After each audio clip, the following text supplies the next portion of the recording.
cahaya di malam 1000 bulan. Bang Zain, seru Wina bahagia melihat sang suami dari kejauhan. Dengan abaya putihnya yang cemerlang seperti dilapisi taburan cahaya. Tapi sebelum menonton video ini, silahkan subscribe dan klik tanda lonceng, untuk berlangganan secara gratis video-video baru dari kami. Mari kita bangun channel ini bersama-sama. Dan silahkan bagikan video ini untuk teman-teman Anda yang lain. Terima kasih. Dengan senyum menawan menyambut kedatangannya. Dengan berlari kecil, Wina menuju sang suami tercinta yang berdiri di tengah padang rumput yang terlihat bak permadani hijau.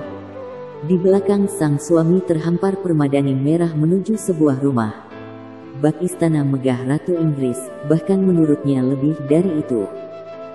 Istana itu bagai berlapis cahaya yang dihiasi mutiara dan permata. Tangan Zain setengah terentang menyambut sang istri ke dalam pelukannya. Dipeluknya erat sang istri tercinta, bagai telah lama tak bersua dan tak ingin terlepas kembali. Diciumnya sang istri yang terlihat sangat cantik dengan gamis sutra kuning gading. Rambut panjang sebahunya yang biasa tertutup jilbab, terurai diterpa angin lembut, tercium wangi harum bunga.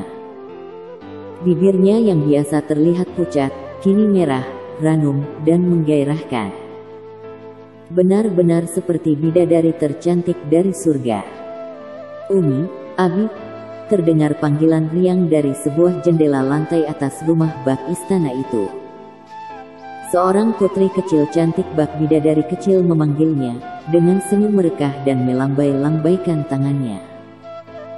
Zain dan istrinya yang sedang bermesraan, tersenyum dan membalas lambaian putri kecilnya, anak semata wayang mereka. "Ahi, bangun, sebentar lagi kita salat lail berjamaah," suara seorang pria sambil menekuk lembut punggungnya. Zain terbangun, "Astagfirullah, ya Ahi, syukron," jawabnya sambil mengambil posisi duduk. Dilihatnya jam dinding menunjukkan pukul 2 dini hari. Sejenak dia terdiam, rupanya hanya mimpi, desahnya. Namun, tasbih, tahmid, takbir terlantun lembut dari bibirnya. Dia bahagia walau hanya sekadar mimpi, karena mimpi itu masih menyisakan kebahagiaan yang telah lama tak dirasakannya. "Umi, bangun, Mi, sebentar lagi kita salat lail berjamaah," suara dan sentuhan lembut seorang wanita membangunkannya. Wina terbangun, mengambil posisi duduk, mengucek-ngucek matanya, dan tersenyum kepada wanita yang membangunkannya. "Syukron ya Ukhti," jawab Wina sambil tersenyum. Senyum itu terus mengembang hingga salat lail akan dimulai. Teringat olehnya mimpi singkat yang sangat membahagiakannya, dan masih tersisa kebahagiaan itu di hatinya yang telah lama dalam kesedihan. Tasbih, tahmid, dan takbir pun terlantun dari bibirnya yang pucat dan bergetar. Diberitahukan kepada seluruh peserta itikaf, hidangan sahur mulai hari ini prasmanan. Untuk peserta akhwat, silahkan menuju ruangan sebelah kanan aula di belakang masjid yang bertuliskan ruang safa. Sedangkan untuk ikhwan di sebelah kiri, yang bertuliskan ruang marwah. Pengumuman dari seorang panitia masjid terdengar jelas ke setiap penjuru masjid dan sekitarnya. Wina yang mendengar itu menelan ludahnya, dipandangi putri semata wayangnya yang masih tertidur lelap di teras masjid, tempat dia dan suaminya beriktikaf, mengharapkan kemuliaan dan keberkahan malam 1000 bulan di 10 terakhir Ramadan. Di dalam masjid mulai sepi, orang-orang sibuk untuk bersantap sahur. Peserta iktikaf resmi terdaftar dan dikelola oleh sebuah kepanitiaan, sudah menuju ruangan yang tadi diumumkan panitia melalui toa masjid. Sedangkan peserta tidak resmi sibuk mencari santapan sahur di depan masjid, yang ramai oleh pedagang beraneka makanan, dan barang-barang perlengkapan muslim lainnya. Sedangkan Wina kembali terpekur dengan Al-Quran, kantung lusuhnya sambil sesekali mengipasi putrinya dari serbuan nyamuk. Dia dan suaminya adalah peserta itikaf tak resmi. "Assalamualaikum, maaf mengganggu, ada yang mau membeli celana ini, Ahi?" Bekas memang, Tapi baru dipakai sekali dan asli merek terkenal, kata Zain pada sekumpulan ikhwan yang sedang duduk melingkar, bersantap sahur bersama. Dengan agak sungkan, Zain menawari celana yang menurutnya saat ini sangatlah bagus. Karena hanya itu celana bagusnya yang terselamatkan dari kobaran api 11 hari yang lalu. "Gak bang, makasih, dah bawa celana banyak," kata salah seorang ikhwan tanpa basa-basi, sedang yang lain mengangkat tangan. Zain hanya tersenyum, dan meninggalkan mereka dengan menelan ludah yang terasa olehnya kali ini sangat pahit. Dadanya sesak, dipandanginya teras masjid bagian akhwat dari kejauhan, dilihatnya sang istri masih terpekur dengan Al-Quran kecilnya.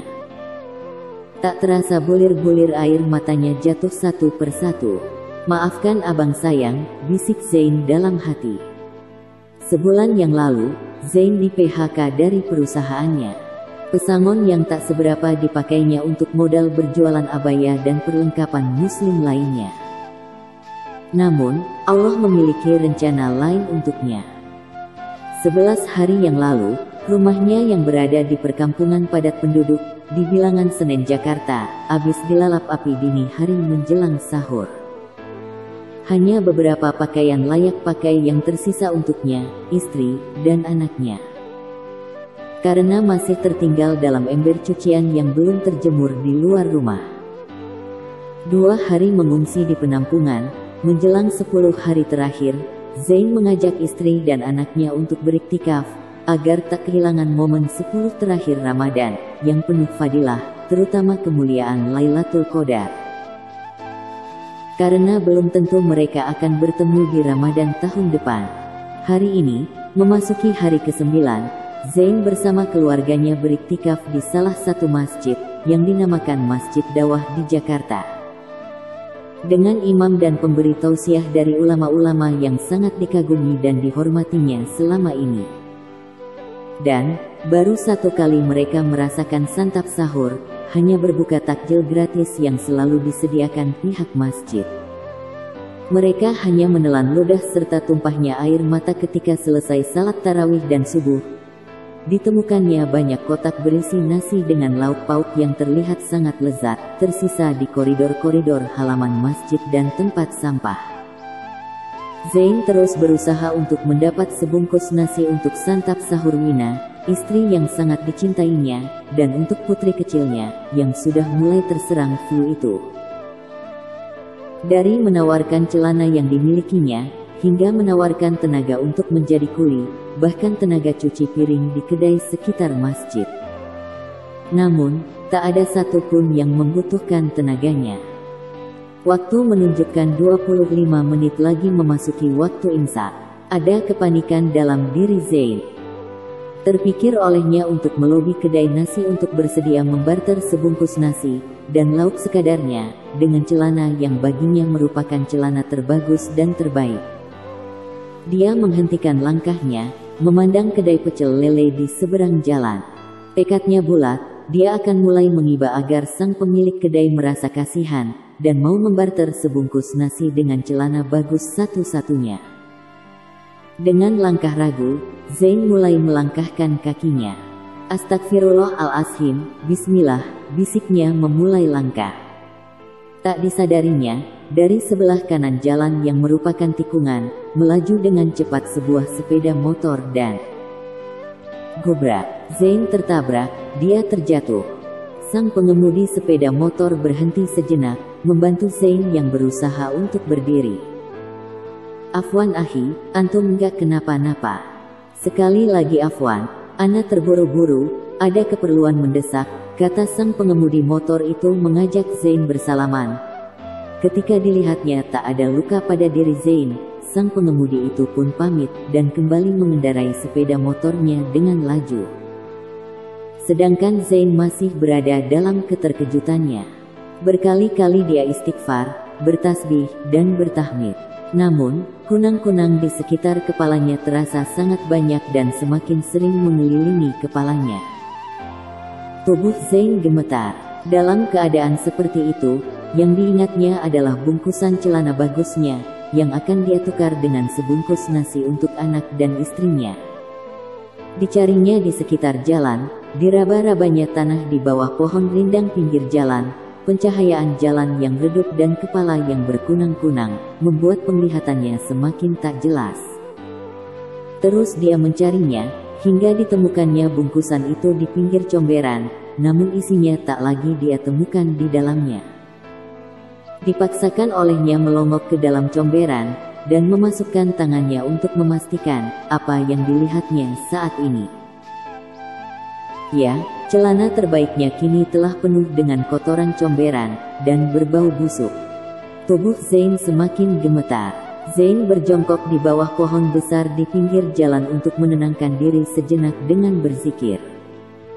Namun, sisi kemanusiaannya dan rasa kasih sayang pada istri dan anaknya, membuat Zain dihinggapi kepanikan. Dalam kepanikan itu, terlintas olehnya untuk mencuri. Ditepisnya keinginan itu dan semakin deras zikirnya. Lalu, terlintas olehnya untuk meminta-minta, namun segera juga ditepisnya.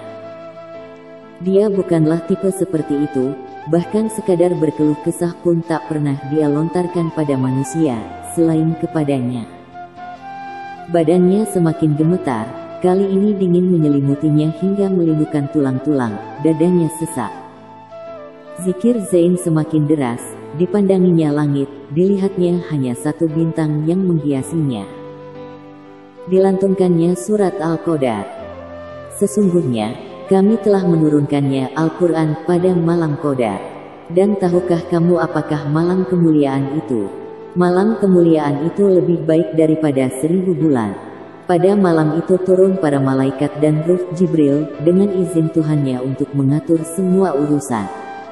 Sejahteralah malam itu hingga terbit fajar.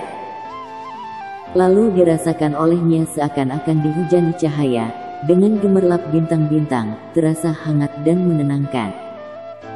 Oh, Lailatul Qadar, La ilaha illallah, Muhammadar Rasulullah, bisiknya lirih, namun penuh harap. Azan subuh berkumandang. Wina membetulkan selimut putri kecilnya, untuk mengurangi serbuan nyamuk yang berebut, menggigit kulit putih putri kecilnya, selama ia menjalankan salat berjamaah. Namun, saat ia mencoba berdiri, dirasakannya bumi mulai berputar. Wina memaksakan dirinya berusaha untuk mencapai saf, untuk dapat salat subuh berjamaah. Namun, baru beberapa langkah, dirasakannya bumi semakin berputar, dan semburat cahaya dengan taburan bintang-bintang mengenai wajahnya. Ada kehangatan dirasakannya dari semburat cahaya itu, menghangatkan tubuhnya yang menggigil kedinginan dari sepertiga malam tadi. Wina tersenyum. Oh, Lailatul Qadar, La ilaha illallah, Muhammadar Rasulullah, terlantun dari bibirnya yang semakin pucat. Sehabis salat subuh, di bagian tempat ibadah Akhwat heboh, dengan ditemukannya mayat perempuan di teras masjid, dengan mayat seorang anak perempuan dengan tubuh yang telah membiru. Dan di saat yang bersamaan, para pedagang dihebohkan dengan ditemukannya mayat laki-laki yang sedang tersenyum, harum, dan bercahaya di bawah pohon yang rindang. Sementara, di koridor masjid ramai orang-orang memandangi langit, terlihat cerah namun sejuk, serta dihiasi pelangi. Jika kalian suka dengan video ini, silahkan berikan jempol ke atas, dan jika kalian menganggap video ini bermanfaat, silahkan bagikan ke teman-teman yang lain. Jangan lupa untuk subscribe di channel ini. Terima kasih sudah menonton.